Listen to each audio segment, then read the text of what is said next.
Living in the Past is a Turtle, Mysteries of Azeroth, and Everlook Broadcasting production.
This is Living in the Past, your Everlook Broadcasting Company monthly show about all things Turtle, Mysteries of Azeroth.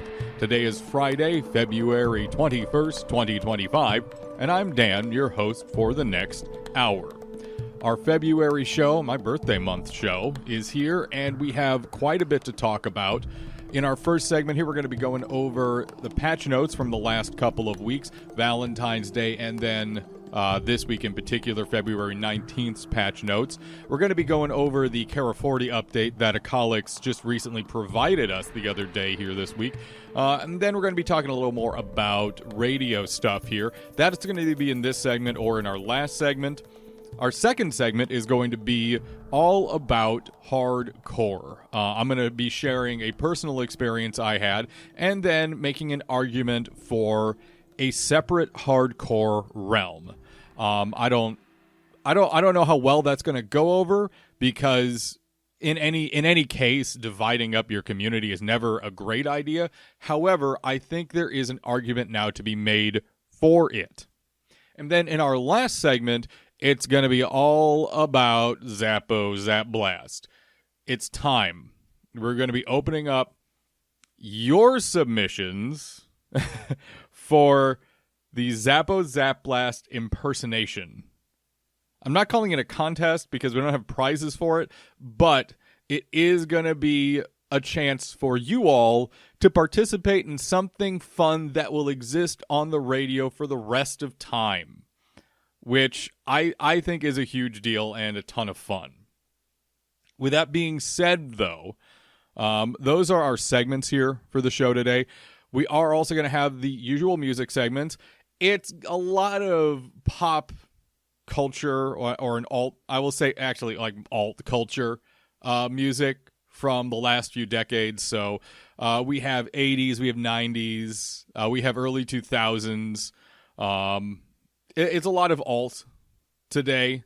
Or I will say one or two of the songs are just like weird niche as well. But that's kind of the music that we're going to have going into today, and you all will find out when we go into each break what it all is.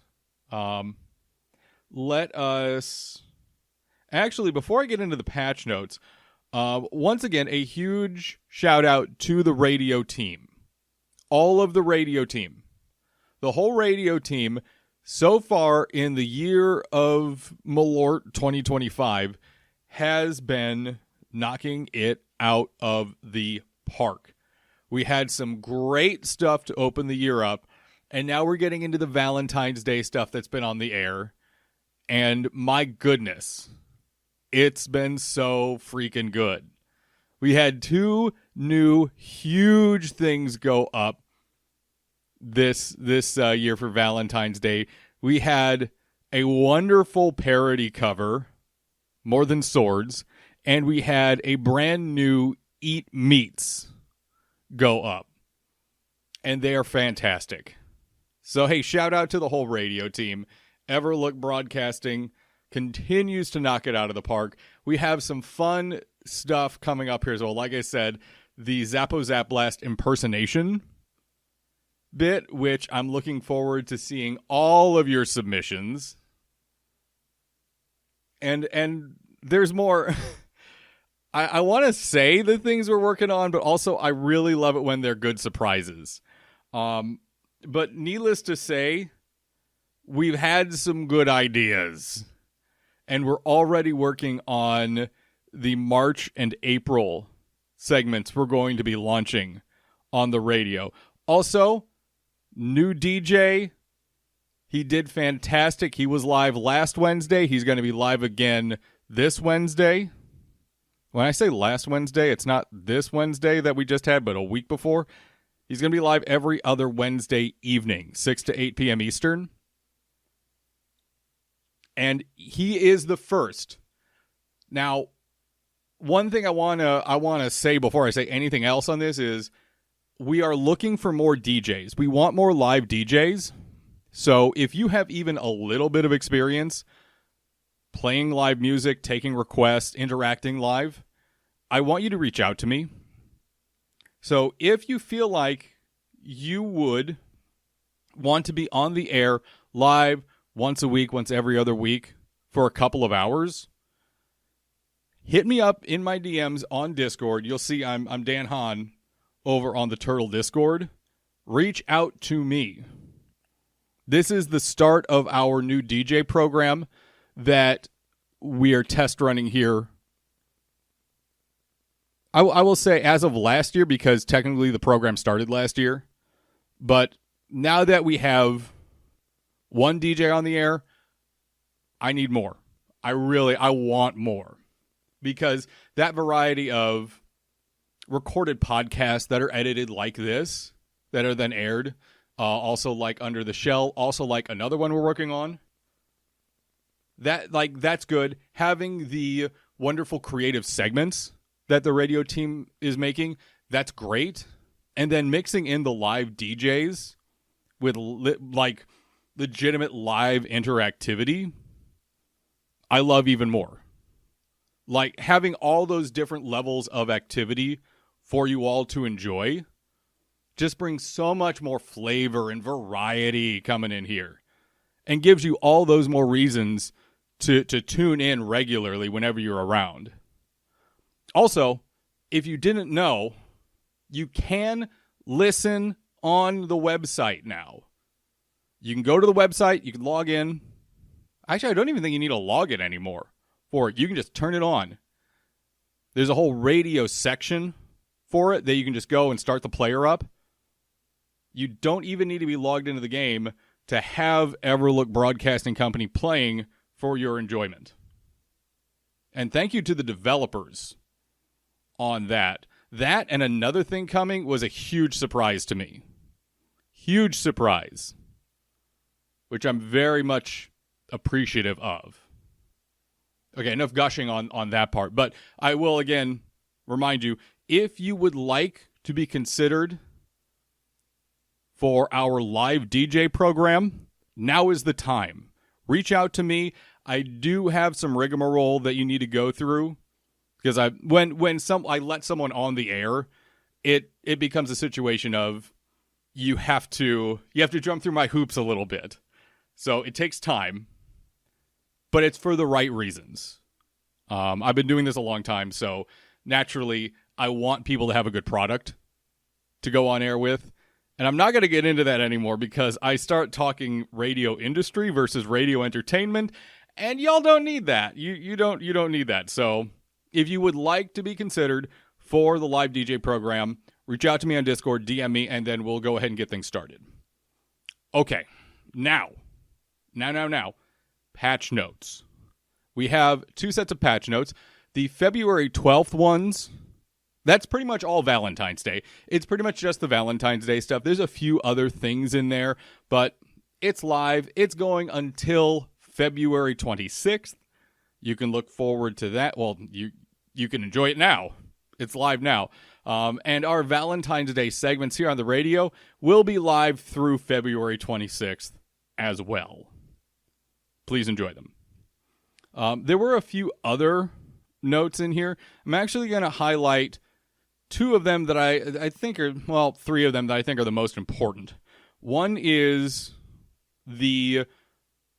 I will say the downshifting that we talked about last month of Class Change 2. where it's going from immediate needs to, okay, just like more refined fine-tuning, like the detailed work, the under the microscope, as one might say. This is a good reminder for you all to continue the discussion, whether it's on Reddit, whether it's on the forums. No matter where you're going to talk about it, go to Discord. Keep talking about it. Keep presenting information. Keep presenting facts, screenshots, video. If you have something that you feel has not been discussed or needs to be discussed, continue to do so. The developers are listening, and they are keeping a very close eye on the things that are visibly impacting people's gameplay. So please continue the discussion, continue being respectful. Continue being respectful about the discussion. That's real important, because if you're just shouting and screaming and flailing, you're not getting anything done. You're just shouting and screaming. So continue the discussion and continue providing evidence. Evidence is so important.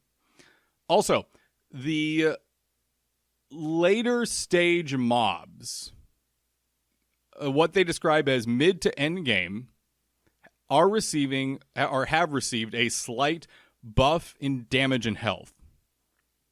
Now, this post says 4 to 7%. And that's in both damage and health. Now, I don't know if, let's say, a level 58 mob receives a 5% bonus to damage, if it's also a 5% bonus to health, or if those individual numbers are being tweaked like independent of each other. But overall, it's just important to note that all late game mobs are getting a minor buff. And lastly, on this one, right now, the team is looking at implementing what they're calling a battleground queue system. Now, this is there to stop what they call combat ghost queuing and team imbalance. I don't know too much about this other than they want to make sure everyone is having a good PvP experience. So, if you want to know more about this, there is a click-through on the patch. Actually, no, that's not a click-through. It's just highlighted. So, unfortunately, I actually don't know too much more about this, but I'm curious to see how this is going to be implemented. That's it for the important stuff in February 12th. February 19th, we have a couple, and one hilarious buff. Love tokens had to be fixed when talking to civilians. Blackstone Island had to be adjusted across the board because apparently it was way overtuned compared to other starting zones. Now, I've done the High Elf, like the whole new High Elf starting zone twice. When I rolled my Goblin, when I rolled Damnation, that was in the old starting zone. That was a while ago. And I've never done the new Goblin starting zone, Blackstone Isle. But apparently it was too hard. So I've never experienced that. So if you're rolling a new Goblin now, you're going to get a more consistent experience when it comes to how you're going to level through that area. But essentially everything was kind of tuned down slightly across the board. Another big thing, and mages are going to be really happy about this, icicles can now trigger your Master of Elements, which reduces the base mana cost up to a total of about 30%, which that's a big efficiency deal. That's really good. The hilarious part of, or the hilarious change in this patch is that shell coin items are now bind on pickup to prevent real money transaction activities. So let me get this straight. The meme Bitcoin knockoff that we implemented in game had to be locked down to prevent actual financial abuse. I think that's hilarious. I think that's absolutely hilarious. Mostly because Shellcoin, not Shellcoin, but like cryptocurrency in general, and well, Web3 is slowly going the way of the dodo, thank God. But all that stuff has been known to be used to abuse financial systems since it was implemented, cryptocurrency in general. So I just think that's hilarious.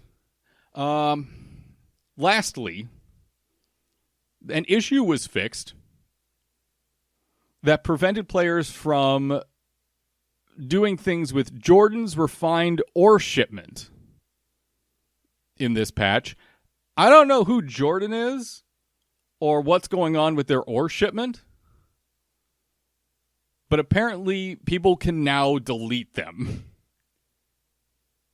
I still don't know who Jordan is. There were a few other fixes in this patch. Obviously, I'm going to remind you all, head over to the forum, see what's going on. Make sure you stay up to date with the patch notes. There's a lot of other things here. There was an update actually to the Gurabashi Arena, where people will now be revived at the nearby Spirit Healer if they die in there. I don't actually know where they were being revived at in the first place. Maybe they could just run back in. I've never really gone. Okay, I've gone to the Gurabashi Arena once on Turtle, and it was for an event with Rograg when he was doing his PvP event back last year, which was a ton of fun. That was almost a year ago. Holy crap, that was almost a year ago. Wow. Oh, I feel a little older now. I'm 38 now, so I probably should feel a little older. Lastly here, before we get into our first break, the Karazhan update. The Karazhan 40 update that Akalix provided us the other day. Now, we're still in the coming very soon phase. Or rather, we were in the coming soon phase, and now we're in the coming very soon phase. The good news, everyone, is this. Everything is fully implemented. If it's supposed to be in Karazhan 40, it is now in Karazhan 40. That's the really good news. So the team is now working on new pieces of content that are coming in later stages here in 2025. And it's on to the bug fixing and QA side of the team. This means fights need to be fine-tuned. There's balancing that needs to be going on. But the good news is it's now in cleanup. So there is going to be a trailer. According to this announcement, there is going to be a trailer, and it's going to be released a minimum of 14 days prior to the release of Karazhan 40. This post also promises that date will be released hopefully soon. This post also goes back to remind people that balancing and bug fixing on class changes is ongoing still to this day. And it probably will still be ongoing for a while, which is totally fine. That's okay. That really is. This thing is a process. So, the good news again is we're in the cleanup phase. Now, while we don't have a date yet for it, we are much closer than we were, say, like 2 months ago, which is that's a very good feeling. The last part of this, and this is not Karazhan 40 related, is that the armory is now back online and fully functional. You can go to turtle-wow.org/armory to utilize that feature once again. Now, this post ends with a few screenshots of a potential boss, I believe, a Draconoid called Ley Watcher Incantagos, titled The Devourer, who looks like a magic-obsessed blue Draconoid. Also, we see a screenshot of the Echo of Medivh, which is hostile, and I'm going to assume a boss. Very, very interesting tidbits. We get to see a little bit more every time the team says something. You'll love to see it. That's the official updates going on right now for Turtle. What we're going to do now is we're going to go ahead and take a quick time out, and then we're going to be back with my second segment for the show, where we're going to talk about my experience on the hardcore classic anniversary servers. I forgot the word anniversary for a second there, and I'm really not sure why. And then attribute a bit of that to why I think it would be so great if we had a hardcore server here on Turtle. I'm gonna try to make an argument for it. We'll see how that goes. Our music for this break, we're gonna have "Take Me Home Tonight" by Eddie Money, "Wish You Were Here" by Incubus, and "Here It Goes Again" from OK Go. When we come back, hardcore, and a discussion on it right after this on Living in the Past. The musical tracks for this episode have been removed due to YouTube copyright. To listen to the full episodes with music, tune in to Everlook Broadcasting every Friday with the in-game radio widget. Welcome back to Living in the Past with myself, Dan. It's good to have you here. This is our Friday, February 21st, 2025 episode, and our second segment of the broadcast. Here, we're going to talk about hardcore. Now, here on Turtle, hardcore characters are mixed with the standard play, what I'm going to call standard play. I don't like the term softcore. It's reminiscent of 18 plus things that just that doesn't feel right. So I'm going to say hardcore characters, and I'm going to say standard character. Now, on Turtle, if you're playing hardcore, you have a lot of rules that you have to follow that are kind of just in place, where if you can't break them because it's impossible. There are hard blocks. For example, using the auction house. You can't do that when you're trying to interact with the regular community. There are limits on how you can group. So, for example, if I encounter a hardcore character in the wild, and they're grinding the same mobs and trying to do the same quest as me, I cannot group with them, which means each of us, so let's say it's a kill 15 of X quest, we each have to do the 15 kills ourselves versus us grouping together and both getting it done. That's kind of frustrating. That's really frustrating sometimes. Now, a lot of you are going to say something like, that's the environment that we live in. That's how the system works. And complaining about it isn't going to do any good.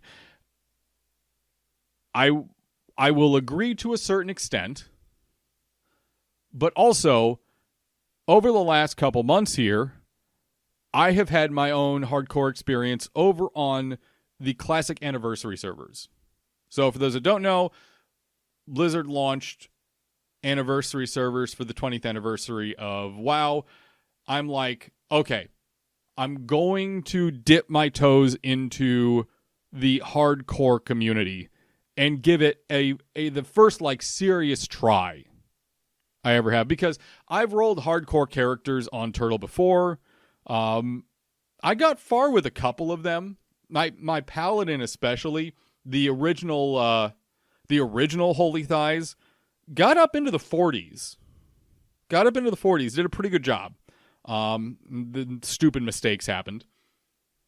So I decided with the anniversary servers, I'm gonna give it a real, I'm putting my whole self into this. And let me tell you what, it was a great time for many reasons. The community I found over there, where it really is that spirit of collaboration, where everyone on the server is hardcore. So you don't need any unique rules for the hardcore players. Outside of the fact that, hey, you only get one life, it's a standard server. There's nothing special about it. It's the only difference is you get one life. And also, if you get res abilities, you don't have to train them, which for many of you saves some buckaroonies, saves a little gold there. It was really refreshing, because when you went out into the world and you found someone trying to do the same quest, you both are like, all right, let's group up, let's stay safe, let's get this done. Rarely did I encounter anyone on my warrior where they're like, no, I don't want to group.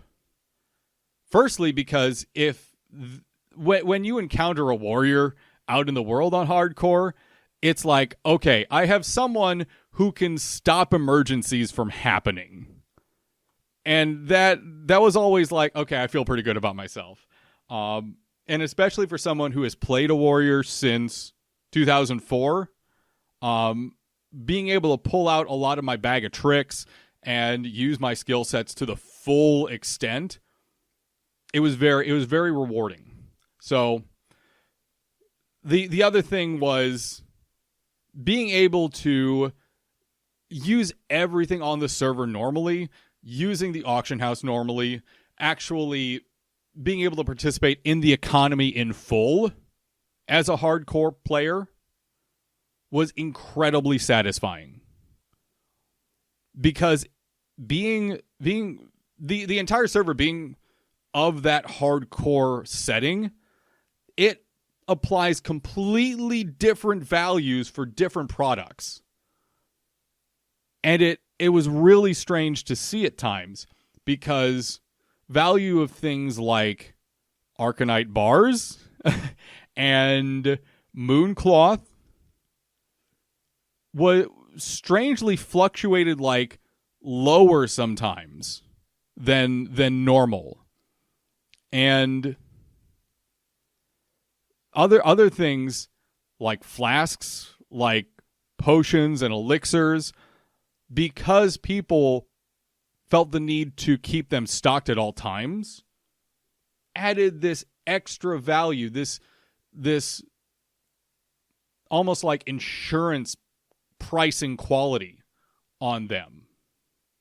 And there was also a really good sense of self-preservation, where people would prepare to do things a little bit better. There was a higher filter towards the higher levels, where, for better or worse, if you didn't know what you're doing, you would die in your 30s and 40s, as I did on my paladin. I didn't know what I was doing at the time. And it kind of helped filter those really good players towards the top.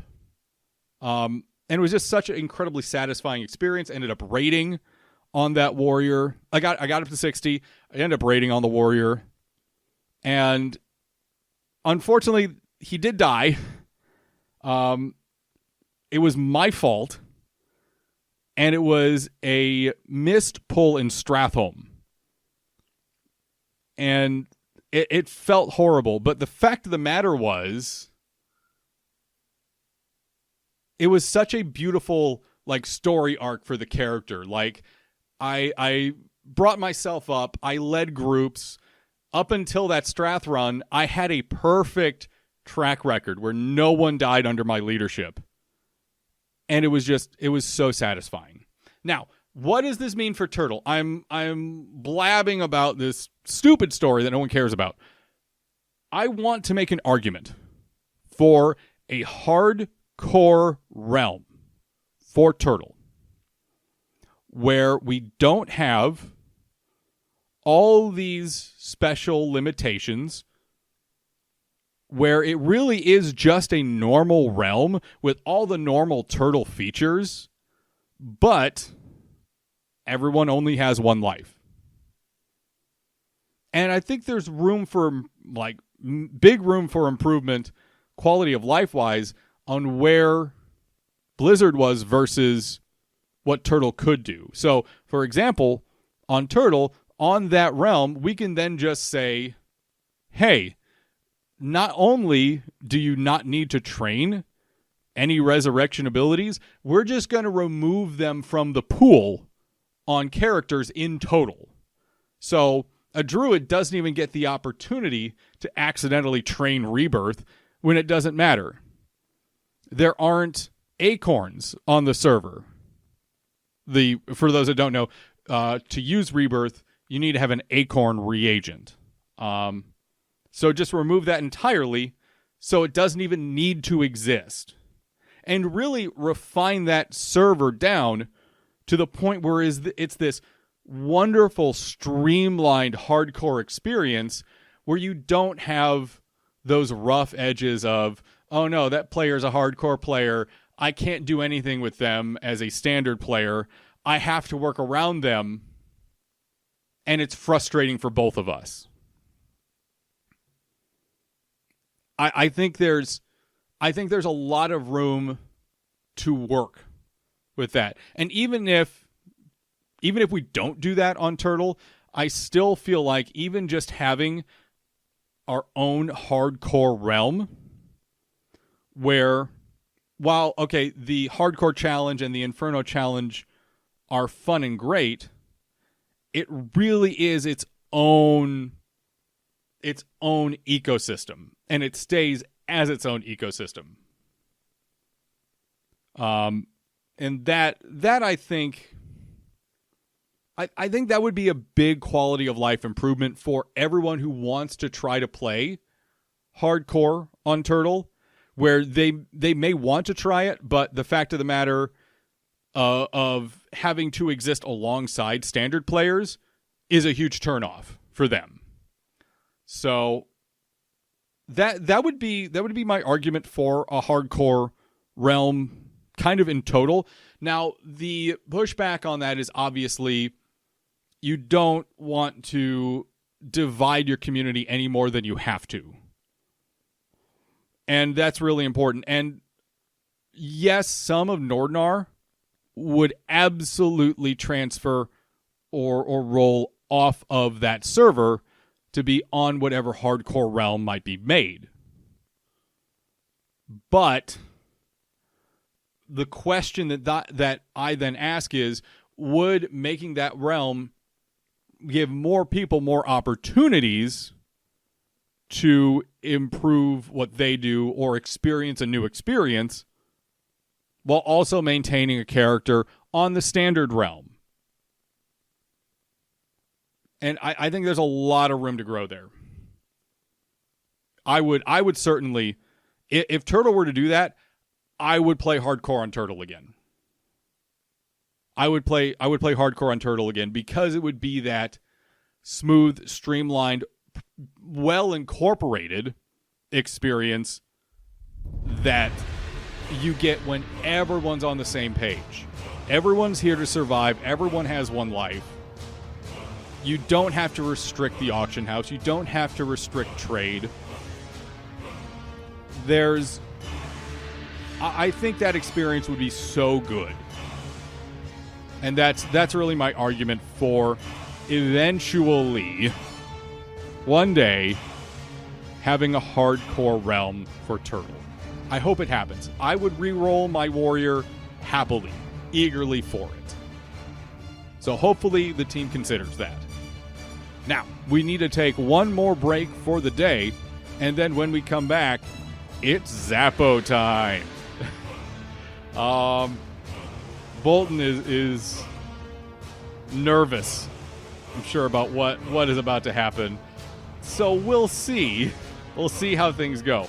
But coming up here after the break, we're going to talk about how you as viewers and listeners, can participate in Will the Real Zappo Please Stand Up? For the break here, we have No One Knows from Queens of the Stone Age, Black Betty by Ram Jam, and Closing Time to close out the break by Semisonic. More Living in the Past coming up right after this. The musical tracks for this episode have been removed due to YouTube copyright. To listen to the full episodes with music, tune in to Everlook Broadcasting every Friday with the in-game radio widget. Closing Time by Semisonic brings us back into Living in the Past for our final segment of the day. And it's Zappo Zap Blast time. Your favorite Goblin DJ that's been here from the start.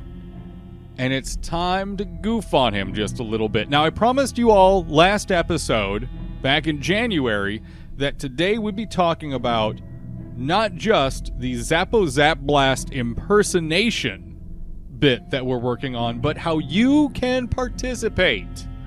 I'm so excited for this. Oh my goodness, I'm so excited.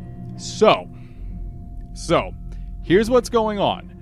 We are putting together a little joke for Zappo where you all, and much of the staff have already recorded segments for this, but where you all can now record your own segments, your own selves, doing your best Zappo impersonation. So here's how this is going to work. We have an email box set up at everlookbroadcasting@gmail.com. I'm actually shocked it wasn't taken. everlookbroadcasting@gmail.com. What I want you all to do is record yourselves doing your best, worst, or possibly weirdest Zappo Zap Blast impression. Between 10 and 20 seconds long. Well, 5 and 20 seconds long. For either 5 to 20 seconds long. Somewhere in that range. Not too long. And then I want you to email that as either a WAV file, a WAV file, or an MP3 to everlookbroadcasting@gmail.com. And in that email, make sure you put your Discord handle and your character name. Because I want to be able to credit people just in case we have some true gems out there. Again, what you need to do is record yourself doing your best Zappo Zap Blast impression. Best, worst, goofiest, weirdest, any of those. And you need to email that as either a .wav or .mp3 to everlookbroadcasting@gmail.com. You're going to have 1 week to do this. 1 week to do this. So you have from now till the end of next weekend. We'll say the end of February. That gives you a week. Also, if you don't include a .wav or .mp3 on the email, it probably will go straight to trash. I have some filters set up on the account just for viral protection, just to make sure everything is as safe as physically possible. But what you need to do is send that email over within a week or so. And then what's going to happen is we're going to take all of those and the staff ones that were already recorded, and we're going to give them to Zappo, and we're going to see what happens. Who knows? I think it's going to be a hilarious time. And I can't wait. So I'm not going to call out anyone specific yet, but some of the staff submissions for this are truly hilarious, immeasurably funny, like unreasonably on point, and potentially calling out Zappo a little bit. And I love it. I love it so much. So feel free to be tongue-in-cheek. Maybe be a little rude. Maybe be a little crass. But whatever you do, put your whole self into it. Because this is going to be something truly spectacular, in my opinion. And again, I can't wait to hear what everyone has going on for this. So once more, I'm going to repeat myself. How to submit. Email your .wav or .mp3 files to everlookbroadcasting@gmail.com. Remember, if a .wav or .mp3 isn't on the email, I will not see it.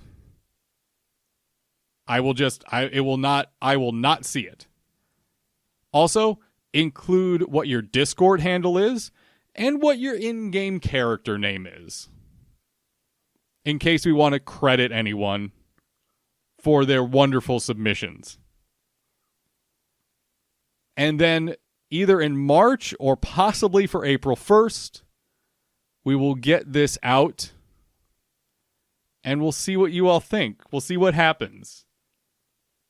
But I am jokingly titling this project, "Will the Real Zappo Please Stand Up?"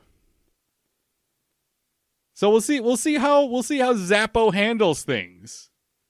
It'll be fun. It'll be a good time.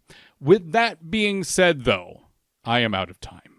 It is the end of the broadcast. Thank you for taking the time to join me today. Our nostalgia continues, even though today's broadcast is at an end, and I hope you enjoyed the show here this evening. A huge thank you to the Turtle developers, moderators, staff, and volunteers. Without the entire team's hard work and dedication, we wouldn't have this station or server group. An additional thank you to the audio engineers and creators here for the use of the soundtracks they've created, which we use for segment transitions and intro audio.